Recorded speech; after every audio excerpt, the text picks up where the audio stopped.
আপনাকে আজকে বলে দিলাম সোজা বাংলা ভাষায়, চমকাবেন না, ধমকাবেন না। একবার যদি রাস্তা ছেড়ে দিই, আমার ছেলেরা কেউ লাঠি ধরা ভুলে যায়নি। তাকে তো পাটকেল খেতেই হবে, তাই না? সেটা ওরও জানা দরকার আছে। হুমকির পাল্টা হুমকি। হ্যাঁ দর্শক, হুমকির পাল্টা হুমকিতে ইন্দাসের রাজনীতি সরগরম। দর্শক, তৃণমূলের পক্ষ থেকে এসআইআর নিয়ে প্রচার করা হচ্ছিল টোটোই করে গ্রামে গ্রামে। বিজেপির এমএলএ নির্মল ধারার গ্রাম কুশমুড়িতে প্রচার করছিল। যারা প্রচার করছিল তাদের গাড়ি আটকিয়ে নাকি, টোটো আটকিয়ে নাকি এই এমএলএ নির্মল ধারা, বিজেপির বিধায়ক, তাদেরকে নাকি হুমকি দেয়। অভিযোগ বিধায়কের বিরুদ্ধে।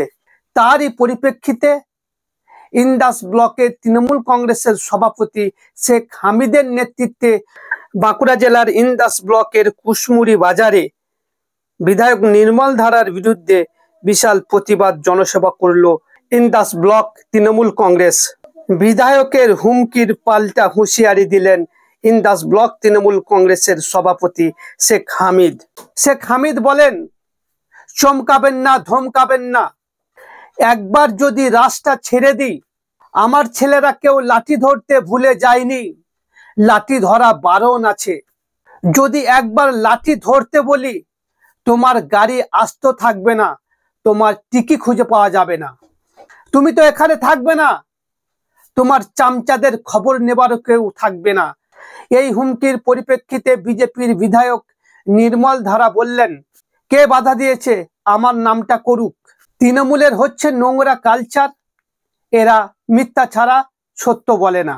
যারা প্রচারে এসেছিল আমি তাদের বললাম, এসেছো, চা খাও, মুড়ি খাও, মিথ্যা প্রচার করো না, যেটা সত্য সেটা বলো। চলুন এই হুমকির পাল্টা হুমকি নিয়ে ইন্দাস ব্লক তৃণমূল কংগ্রেসের সভাপতি শেখ হামিদ ও ইন্দাস বিধানসভার বিজেপির বিধায়ক নির্মল ধারা কি বললেন শুনুন। আর এই ভিডিওটা ব্যাপক শেয়ার করুন, ফেসবুকে দেখলে ফলো করুন, ইউটিউবে দেখলে সাবস্ক্রাইব করে পাশে থাকুন। আপনাকে আজকে বলে দিলাম সোজা বাংলা ভাষায়, চমকাবেন না, ধমকাবেন না। একবার যদি রাস্তা ছেড়ে দিই, আমার ছেলেরা কেউ লাঠি ধরা ভুলে যায়নি। আমার ছেলেরা তৃণমূল কংগ্রেসের বরিষ্ঠ কর্মীরা, যোদ্ধারা, সৈনিকরা লাঠি ধরতে ভুলে যায়নি। লাঠি ধরা বারণ আছে। আপনাকে আবার রিপিট করছি, লাঠি ধরতে ভুলে যায়নি, লাঠি ধরা বারণ আছে। যদি একবার লাঠি ধরতে বলে, তোমার গাড়ি আস্ত থাকবে না, তোমার টিকি খুঁজে পাওয়া যাবে না, তুমি এখানে থাকবে না, তোমার চামচাদের খবর নেওয়ার কেউ থাকবে না।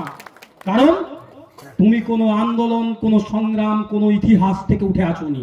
একটা প্রচার গাড়ি ছিল তৃণমূল কংগ্রেসের, সেই প্রচার গাড়িটা প্রচার করছিল বিজেপির বিধায়ক নির্মল কুমার ধারা। সেই টোটো আলাকে এবং টোটোতে আমাদের যারা কর্মীবৃন্দ ছিল তাদেরকে হুমকি দিয়েছে, চমকেছে যে এই এসআইআর সচেতন নিয়ে যে সচেতন করা হচ্ছে সেটা নাকি করা যাবে না। তারই প্রতিবাদে আমরা রাজনৈতিকভাবে আজকে সভা করলাম। আপনাকে বক্তব্য রাখতে গিয়ে শোনা গেল যে আমরা লাঠি ধরা ভুলে যাইনি, বারণ করা আছে এবং আপনাকে এলাকা থেকে বেরোতে দেবেন, আপনার গাড়ি আটকে দেবে। শুনুন, আপনাকে প্রথম কথা বলি, মমতা বন্দ্যোপাধ্যায় 2011 সালের পর তিনি বলেছেন বদলা নয় বদল চাই। আমরা সেই মন্ত্রী বিশ্বাসী। যদি দিদিমণি একবার এই কথাটা তুলে নেন, আমরা তৃণমূল কংগ্রেস কর্মী যারা এলাকা বিশৃঙ্খল করতে আসছে আমরা নিজেরা বুঝে নিতে পারবো না। না, আমাদের দল তো এখনো নির্দেশ দেননি। দল যদি নির্দেশ দেয় অবশ্যই দেখা যাবে। এশিয়ার নিয়ে যেভাবে বিজেপি বিক্ষিপ্ত করছে, তো তারই বিরুদ্ধে আমরা আজকে প্রতিবাদে, আমরা সচেতনতার স্বার্থে আমরা আজকে সভা করলাম। হুমকি নয়, হুমকির পাল্টা হুমকি বলুন। হুমকি দিয়েছে আজকে বিধায়ক একটা টোটোকে আটকে বিধায়ক নিজে হুমকি দিয়েছে। তারই প্রতিবাদে গণতান্ত্রিকভাবে আমরা সভাটা করলাম। ওরা বলুক কে বাধা দিয়েছে, আমার নাম করুক যে বাধা দিয়েছে। তৃণমূলের হচ্ছে নোংরা কালচার, তারা মিথ্যা ছাড়া সত্য বলে না। তারা এসেছিল, আমি তাদেরকে বললাম ঠিক আছে এসেছো, চা খাও, মুড়ি খাও, মিথ্যা প্রচার করো না, যেটা সত্যি সেটা বলো। তোমার নির্বাচন কমিশনের নামে যা খুশি বলতে পারো, কেন বিজেপির নামে মিথ্যা কথা বলছো? আর এরা ভাষা নিয়ে রাজনীতি করে। আজকে আমি তো কলকাতা থেকে এসে শুনলাম যে বিভিন্ন রকম অকথ্য ভাষায় নাকি গালাগালাজ করেছে, বলেছে।